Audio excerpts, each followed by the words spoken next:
Sveiki, aš esu Kasparas Adomaitis, Seimo aplinkos apsaugos komiteto narys. Tai Lietuva be abejo dalyvauja ES susitarimuose mažinti išmetamų CO2 dujų kiekius, palaiko ES nesenas iniciatyvas griežtinti ir greičiau išspartinti išmetamų dujų, šiltnamio dujų mažinimą. Kaip tik diskutuojam apie tikslus tiek 2030, tiek 2040, tiek 2050 ir visais atvejais kalbame apie spartesnius pokyčius. Lietuva aktyviai dalyvauja Jungtinių tautų klimato kaitos programoje, kur kartu susitarimuose su kitomis šalimis ieškoma būdų, kaip vis dėlto pasidalinti balansą pastangų ir pasiekimų ir įveikti klimato kaitos keliamus pavojus. Lietuva šitose susitarimuose aktyviai dalyvauja, prisideda, juos palaiko ir netgi yra numačiusi dalyvauti kaip šalis donorė, paremti pagal savo galimybės, aišku, kitas šalis, transformuojant savo ekonomiką, savo gyvenimo būdą į aplinkai ir klimatui draugiškesnius būdus. Lietuva, kaip ir kitos šalis ES, vykdo taršos leidimų prekybos sistemą, kai visos pramonės įmonės dalyvaujančios šitoje sistemoje perka taršos leidimus ir į aplinką išleisti CO2 gali tik turėdamas atitinkamą kiekį nusipirktų CO2 leidimų. Tai suteikia labai daug įrankių visoms ES šalims, nes šitos lėšos išleistos CO2 taršos leidimams grįžta į ES šalis ir ES šalis turi savo klimato kaitos fondus, iš kurių finansuoja įvairias priemonės, kaip šaliai greičiau prisitaikyti prie pokyčių, kaip paspartinti savo transformaciją. Ir toks klimato kaitos fondas egzistuoja Lietuvoje, mes iš jo finansuojame renovaciją daugiabučių, turim didžiulę problemą su energetiniu efektyvumu, finansuojame saulės elektrinių spartesnę plėtrą, finansuojame biometano gamyklas, kurios turės pakeisti gamtinės dujas ir taip pat elektromobilių plėtrą. Iš tiesų, klimato kaitos tema be abejo yra svarbi vyriausybės iniciatyvose, yra patvirtintas klimato kaitos priemonių planas. Jo dažniausiai nuosekliai laikomasi, pavyzdžiui, didinami taršos mokesčiai, kuro mokesčiai, akcizai keliami, kurie padeda vis dėlto transformuotis ir kurie padaro patrauklesnės alternatyvas, o ne iškastinę kurą ir jo degalus. Tačiau kartais ir suklumpame, nes kai užsibrėži per ambicingus tikslus, kai tai paveikia žmonės ir verslą pernelyg greitai, dažnai sulaukiam ir neigiamų reakcijų ir teko dalį akcizų, dalį pakeltų mokesčių atšaukti, bet gera žinia yra tai, kad tai yra tik labai nedidelė dalis visų iniciatyvų, kurios priimtos Lietuvoje, visų mokestinių pakeitimų ir todėl tikiu, kad ta transformacija dėl šitų nedidelių žingsniukų atgal vis dėlto toliau tęsis ir toliau žmonės bus motyvuoti iškastinio kuro naudojimą mažinti.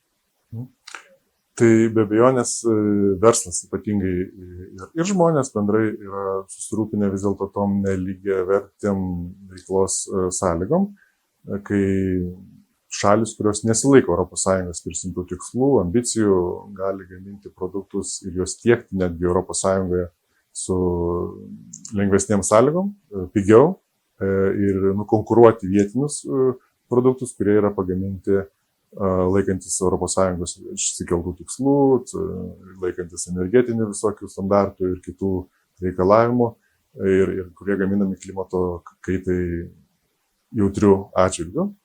Tai be abejo daug kalbu apie apmokestinimą ir tai yra svarbu, nes jis sukuria tokį ekonominį motyvą. Yra be abejo daug subsidijavimo programų, tai jos netgi, kaip sakyti, jeigu pradėtume sverti, kuo daugiau yra ar subsidijų, ar naujų mokesčių iškastiniam kurom, tai sakyčiau, kad daugiau yra subsidijų, tai paėmus bendrą balansą. Ir aišku, yra nemažai reguliavimo, vis dėlto, kad ir šiuo metu Lietuvoje kaip tik yra daug diskusijų, vėlgi sulaukiantis projektas, kad tikrinti automobilių taršą tiesiog gatvėse ir tai suteikti nauji įgaliojimai aplinkos apsaugos darbuotojams, kad jie turi teisę sustabdyti automobilį ir patikrinti, ar jo išmetimo sistema atitinka reikalavimus. Tai toks reguliavimas irgi jisai egzistuoja įvairiais būdais, šitik vienas pavyzdys iš daugelio ir jisai irgi padeda sužiūrėti tam tikrus iššūkius. Lietuva turi išsikėlusi labai didelės ambicijas, uždarius vienintelę Lietuvoje veikusią atominę elektrinę prieš 15 metų jau turbūt. Tikrai susidurta su dideliu energijos deficitu, labai daug buvo energijos importuojama iš gretimų šalių, iš Švedijos, iš Latvijos. Ir be abejo, tai buvo didelis iššūkis ir Lietuvos pramoniai, ir žmonėms, nes energija tuo pačiu ir pabrango. Bet aš žiūriu tai pozityviai, nes tai taip pat suteikia labai didelį stimulą Lietuvoje plėstis atsinaujinančiai energetikai, tai yra vėjo elektrinėms, saulės elektrinėms. Ir šiuo metu Lietuva turi įsikėlusi ambiciją kuo greičiau tapti pilnai save energiją aprūpinančią šalimi. Be abejo, rengiant visą klimato kaitos priemonių planą, tai buvo ir darbo grupės, kurios įtraukė vairius asocijuotus atstovus, verslo atstovus ir aplinkosaugos aktyvistus į bendrą pasitarimų kambarį, pavadinkim taip supaprastintai, kur visų buvo iniciatyvos ir nuomonės išklausytos. Tai tų tokių galimybių tikrai yra. Šiuo metu Lietuva kaip ir laikosi tokio patvirtinto priemonių plano, tai reikia tik prižiūrėti, kad vyriausybė gyvenintų tai, ką yra prisižadėjusi. Tačiau be abejo ES ambicijos vis didėja ir šiuo metu yra pateiktas ne vienas ES teisės aktas, kuris sako, kad mes turime greičiau mažinti šiltnamio dujų išmetimą, kad pasiektume savo užsibrėžtų ambicijų ir tikslų. Ir aš neabejoju, kad tos diskusijos vėl atsinaujins. Šiaip Lietuva remia nevyriausybinių organizacijų veiklą ir yra netgi informacinėms kompanijoms skirta atskiras finansavimas, kad jos galėtų dalyvauti savo iniciatyvomis ir būtent tas informacinės kompanijas organizuoti, diskutuojant apie klimato kaitą. Be abejonės, kad įvairiuose formatuose, pavadinkim, tiek regionuose, tiek mokyklose, tiek kitur. Aš net pats važiuoju, pavyzdžiui, per mokyklas su klimato kaitos pamokomis moksleiviams, tai tokių įvairių formatų tikrai daug egzistuoja. Sveiki, esu Ieva Budraitė, Žaliosios politikos instituto atstovė. Man atrodo labai svarbu prieš kalbant apskritai, kiek veiksminga ar neveiksminga klimato kaitos politika, išsiaiškinti, kas yra ta klimato kaita ir kokiose srityse pokyčių reikia. Kai žinai tas sritis, tada lengviau ieškoti atsakymų, tai imamasi sprendimų tose srityse ar ne. Tai ką labai svarbu pabrėžti, mes visą laiką kalbam apie tai, kad atmosferoje daugėja CO2 ir viskas jam tik tai su tuo, bet iš tiesų šiltnamio efektą skatina rinkinys dujų. Pradedant anglies dvideginiu, tačiau neapsiribojant. Azoto suboksidas, hidrofluorangliavandeniliai, metanas ir kitos dujos yra tos, kurios intensyvina šiaip jau labai natūralų ir planetai reikalingą šiltnamio efektą. Jeigu mes jo neturėtume, temperatūra planetoje būtų ko gero minus keliolika laipsnių ir tikrai nepalanki nei žmogaus, nei apskritai visos gyvosios gamtos vystymuisi. Bet kas nutiko su lig pramonės revoliucijos pradžia? Žmogus pradėjo deginti iškastinį kurą ir į atmosferą išmesti vis daugiau ir daugiau šiltnamio efektą skatinančių dujų. Kuo daugiau jų kaupiasi, tuo labiau mes matome šiltėjančią temperatūrą. Tai klimato politika ir turėtų būti nukreipta į du šitus aspektus. Ir išmetimų mažinimą maksimalų ir maksimalų sugerimų didinimą. Ir kai pasieksime pusiausvyrą tarp šitų dviejų dalykų, galėsime sakyti, kad mūsų valstybės ekonomikos, o gal ir viso žemyno poveikis aplinkai yra neutralus. Ir reiškia, planeta sugrįžta į tą būvį, kuris padeda jai veikti taip, kad būtų palanku žmogui ir gamtai. Tai pirmasis uždavinys visam pasauliu yra ieškoti alternatyvų šitoms energijos rūšims ir pasiekti, kad jos ir išliktų po žeme. Tai tos alternatyvos mokslo pasauliui šiai dienai jau yra tikrai labai akivaizdžios.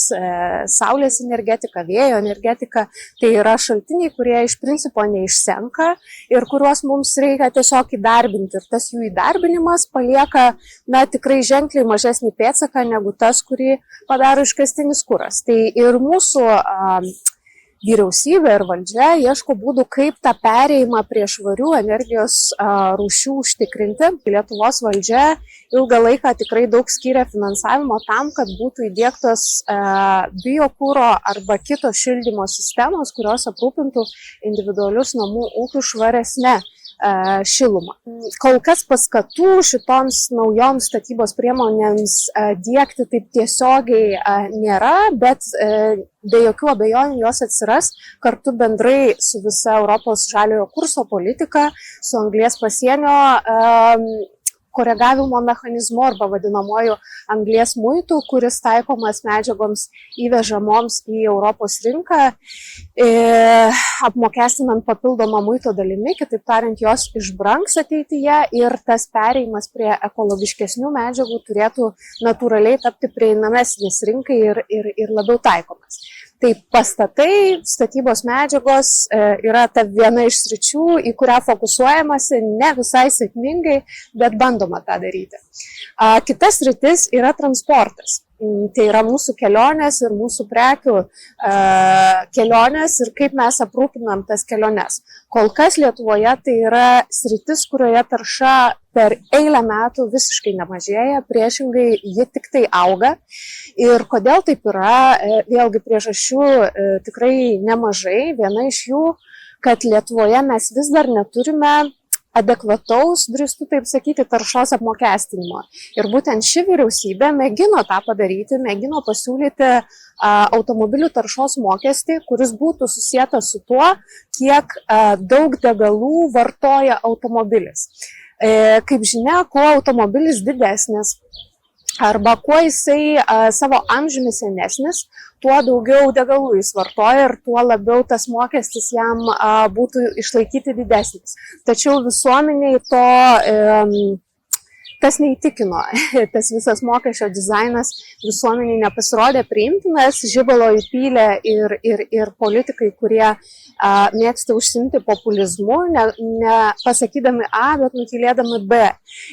Šitas mokestis reikalingas ne tam, kad būtų mokestis ar tiesiog atimti pinigų iš žmonių, jis buvo reikalingas kaip orientyras tiems, kurie svarsto įsigyti naują automobilį ir renkasi tarp sportinio didelio ir kokio nors labai prašmatnaus, prabangaus ir tarp efektyvaus, tikrai reikalingo tarp miestinėse kelionėse ar panašiai. Apie ką dar reikėtų kalbėti, tai apie tas pastangas didinti šiltnamio efektą sukeliančių dujų sugėrimus. Tai yra per miškų visų pirma apsaugą. Ši vyriausybė mėgino užmegzti dialogą tarp miškų apsaugą besirūpinančių žmonių. Nuo mokslininkų iki ūkininkų, kurie dirba miške, miškininkų, iki net religinių bendruomenių ar bendrai aktyvistų, kurie miške mato daugiau negu medieną, daugiau negu bioįvairovę, bet ir įvairius savo šventus, kartais netgi dalykus arba rekreaciją. Tai štai ši ministerija, šios kadencijos aplinkos ministerija susodino prie vieno stalo daugiau negu 300 asmenų, kurie bandė sudėlioti tą ilgalaikę miškų valdymo politiką, kiek jų Lietuvoje turėtų išlikti, kam jie turėtų būti naudojami, kurios teritorijos griežtai saugomos, kuriuose leidžiama daugiau ūkinės veiklos ir panašiai. Ir tas tarimasis prie bendro stalo užtruko berods ilgiau negu metus, su visom kitom procedūrom 2, ir tom grupėm pavyko susitarti. Jos užbrėžė susitarimą, ties keliais akcentais susitarimas nebuvo išvystytas, bet ties daugiausia tezių sutarimas buvo, tačiau kas įvyko, politikai, kurie parlamente tą susitarimo dokumentą turėjo paversti į konkrečius įstatymus, to nepadarė. Ir šita iniciatyva pasiliko dūlėti stalčiuose, pasiliko neįgyvendinta ir tai yra labai ydinga praktika, nes tokiu būdu pilietinė visuomenė, tai yra žmonės, kurie neatlygintinai skiria savo laiką mūsų visų bendro turto aptarimui, apgalvojimui, išsaugojimui, liko neišgirsti, jų visas įdirbis ir sugaištas laikas liko neatlieptas. Tai, man atrodo, tai yra ydinga ne tik klimato politikos atžvilgių, bet apskritai pilietinės visuomenės įgalinimo atžvilgių. Tai irgi vadinčiau nesėkmę. O kalbant apie sėkmes, galime pasigirti tuo, kad Lietuvoje dedamos pastangos tvarkyti atliekų sektorių iš dalies atsiperka. Prieš įstodami į ES mes sąvartynų, tai yra to pačio blogiausio atliekų tvarkymo metodo, išraiškos sąvartynų turėjom apie 800. Šiandien jų veikia 10. Tai mums pavyko pakreipti savo įpročius, pakreipti savo technologijas taip, kad tų atliekų vis mažiau reikėtų nukreipti į tą visiškai neefektyvų atliekų tvarkymo metodą. Man atrodo, ko labai trūksta Lietuvoje klimato politikoje, tai yra 2 balsų - jaunų žmonių ir mokslo arba akademinio sektoriaus balsų. Kodėl trūksta ir kodėl reikia mokslo balsų, nes mokslas gali atsiriboti nuo įvairių šalutinių veiksnių ir pasakyti tą situacijos rimtumą, atskleisti skaičiais.